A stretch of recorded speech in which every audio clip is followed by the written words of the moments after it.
వేదిక మీద ముఖ్యమంత్రిగా ఉన్న జగనన్న గారు చేసిన వ్యాఖ్య కాంగ్రెస్ పార్టీ ఆంధ్రప్రదేశ్ని చీల్చింది, నా కుటుంబాన్ని చీల్చింది, దేవుడే గుణపాఠం చెప్తాడు అని పెద్ద పెద్ద మాటలు మాట్లాడారు. నిజానికి ఆంధ్రప్రదేశ్ రాష్ట్రం ఇలా అభివృద్ధి లేకుండా ఇంత దయనీయ స్థితిలో ఉంది అంటే దానికి కారణం ముందు 5 సంవత్సరాలు ముఖ్యమంత్రిగా ఉన్న చంద్రబాబు గారు, ఇప్పుడు 5 సంవత్సరాలు ముఖ్యమంత్రిగా ఉన్న జగనన్న గారు. ఈరోజు రాజశేఖర రెడ్డి గారి కుటుంబం చీలింది అంటే అది చేతులారా చేసుకున్నది జగనన్న గారు.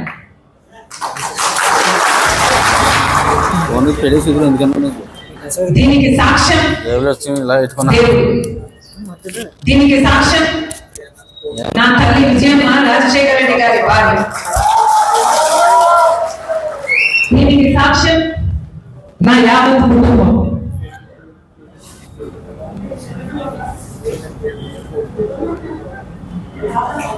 జగన్మోహన్ రెడ్డి గారి పార్టీ ఇబ్బందుల్లో ఉంటే 18 మంది ఎమ్మెల్యేలు ఆ రోజు రాజీనామాలు చేసి జగనన్న వైపు నిలబడితే వాళ్ళను మంత్రులను చేస్తానన్నాడు జగన్. ఈరోజు వాళ్ళలో ఎంతమంది మంత్రులుగా ఉన్నారు? వాళ్ళు రాజీనామాలు చేస్తే అమ్మా నేను వాళ్ళ కోసం తిరిగాను, వాళ్ళ గెలుపుకు పాటుపడ్డారు, వాళ్ళను గెలిపించారు. ఆ తర్వాత వైసీపీ పార్టీ ఇబ్బందుల్లో ఉంది అని నన్ను పాదయాత్ర చేయమంటే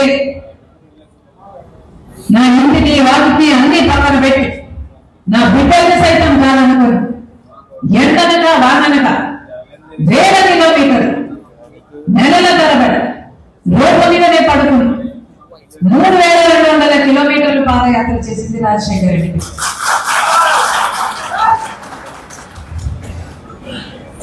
ఆ తర్వాత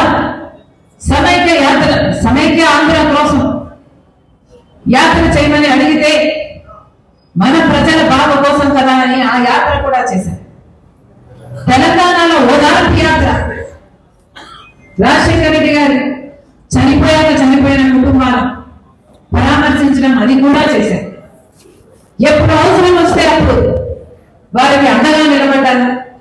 ఏమి కావాలని అడిగితే మాట మాట్లాడకుండా ఎందుకు అని